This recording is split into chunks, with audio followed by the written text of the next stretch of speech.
noticed a lot of whispers doing one of the latest tag videos going around. The When I Was 17 tag video, originally started by Serenitywhispers, I believe. I've seen a couple, but the one I was really enjoying in the last day or two was the one by WhisperTonic.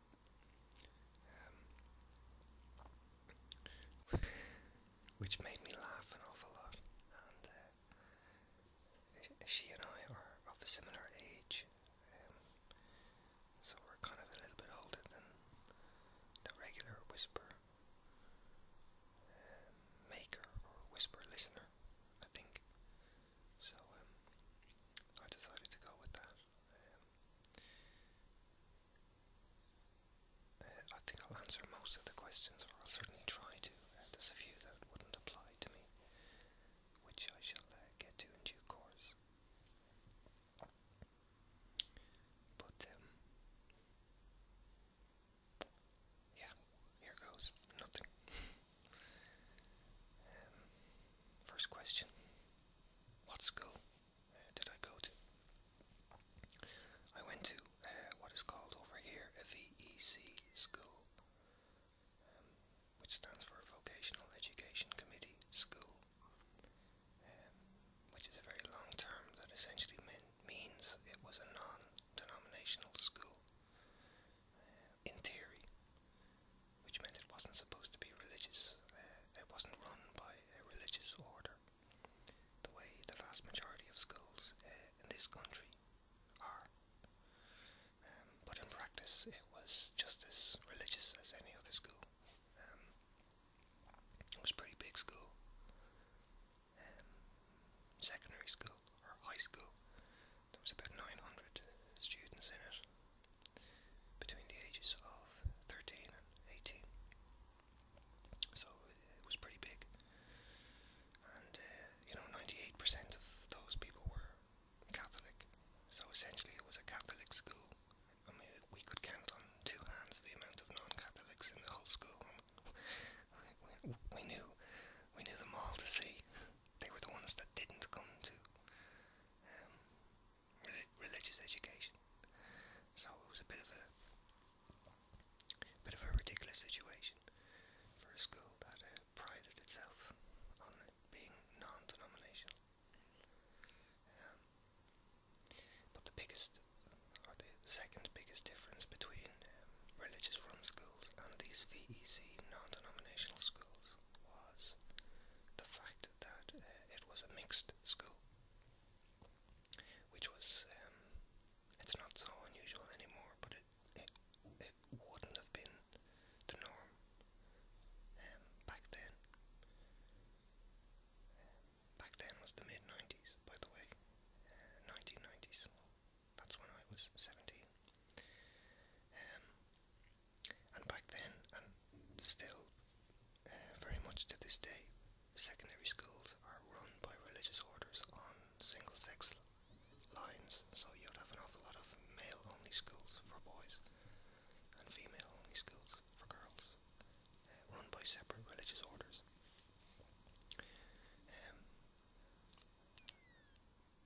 Which is very different to the way primary schools or junior schools are run. They're usually mixed. Everyone is together, boys and girls. And then when you hit 12 or 13 and you go into the equivalent of high school, you're separated, for 5 years. And then people join back up again. The sexes, I mean, when they go to college. That's the norm. And it's ridiculous, really. I mean, if there's one thing you need to be together with, or if there's one thing you need to be in contact with the other sex, is when you're, a teenager, I think. So it kind of created a ridiculous situation in this country when schools were separated along, lines like that. It kind of created a culture where people were together until 12 and then didn't see it, or didn't come into contact with many members of the opposite sex on a daily basis until they got to college, which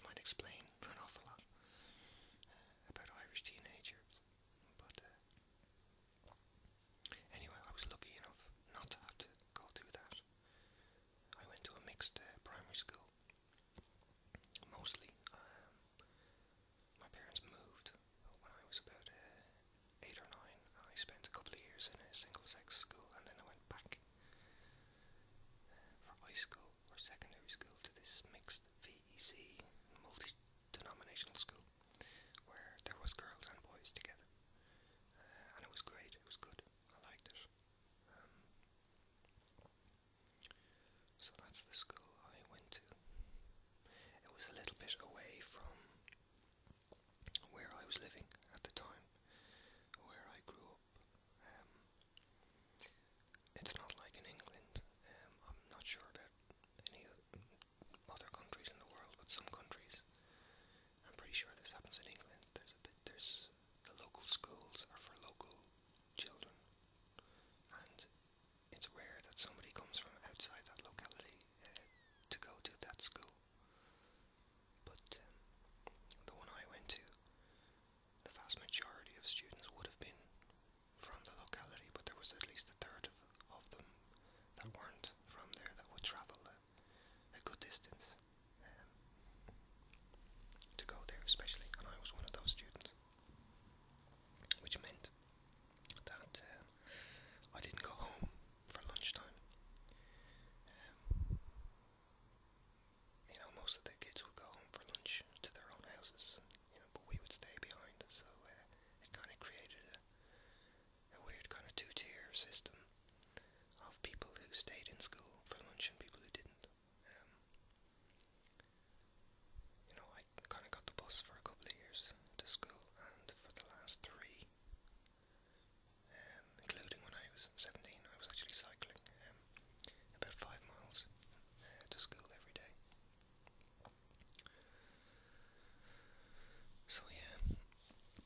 by being, yourself and by being quiet and,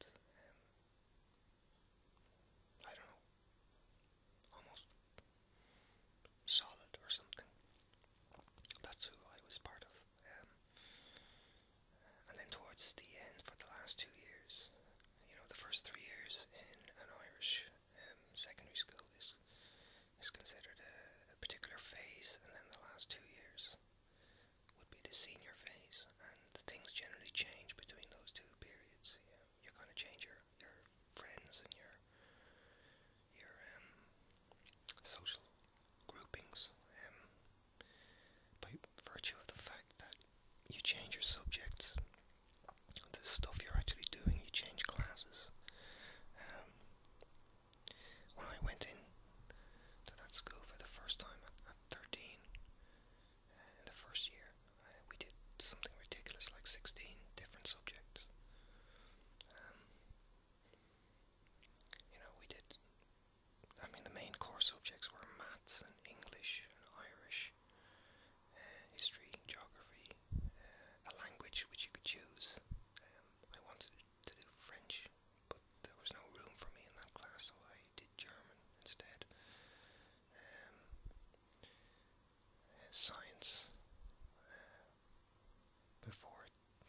depending on your grades, are calculated for points. The more honours or higher points you have, obviously the more you get. The more lower or pass results you get, they're worth a little bit less. And everything is added up and calculated, and that is the level of points you have for going to college. And different courses in college have a minimum level of points that you need to get before you're even allowed to apply. So it's kind of like a rat race, really. Anyway, I started saying that because we were streamed. I was in pretty much always in the higher stream all the time, doing higher level subjects, and most of the clique I used to hang out with were doing the same thing, so we kind of stuck together through most of it. What clothes did you wear and what style did you have? It's a weird one. We wore uniforms in our school. Most schools over here do. In fact, I think I only ever came across one or two schools in my day that didn't wear uniforms, that were allowed to wear in their own clothes. So it kind of, and the whole idea behind it was to cut out the kind of the fashion parade, the inequities, and the differences between students and teenagers, which obviously would always happen. If you can wear your tribal teenage identity through external appearances and clothes and styles and things like that, it's just going to create many different identities within the school. And the whole idea of a uniform was to make everybody equal. And it did, to a certain extent. If you're wearing the same stuff all the time for 5 years, you start to look at other things and other facets and other ways of declaring your identity. So music was one. Our school bags were another. Everyone had canvas sort of satchels in my day, in the 90s, and you would scrawl your favourite bands over these bags, and that would be your kind of calling card. Everyone looked the same, everyone wore the same colour uniform, but you could look at their school bag and instantly recognise and see sort of which tribe they belonged to, judging by the bands that were scrawled on their school bag. And the really artistic people actually went and did logos, or artistic representations or drawings of famous people, or famous singers. And if your band had a particular logo, that would be etched really, really carefully. It'd take you days or weeks to work on your bag, and this would then become pride of place. This would be your calling card, your name badge. And it was a nice original way, I think, of declaring your allegiance or your style.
depending on which way you wore your school tie, that became a kind of a really, really subtle version of who you were and, you know, which tribe you belonged to. You know, you could wear it tight, or you could wear it big, or you could wear it, you know, over to one side, or you could wear it loose. I never liked wearing ties. I still don't. I always used to feel really constricted around my neck, and I used to wear it really, really loose and pulled down, and showing at least two buttons above the tie, which was not the rule. I think the rule was actually in the student handbook. You know, you couldn't show any buttons underneath your tie. I used to have two, and I used to leave my top button undone, which was very rebellious. And I think I was only ever pulled up over it once by a teacher, and I just tightened it up until they left the room, and then I, you know, put it back the way it was. Such things James Dean revels are made of.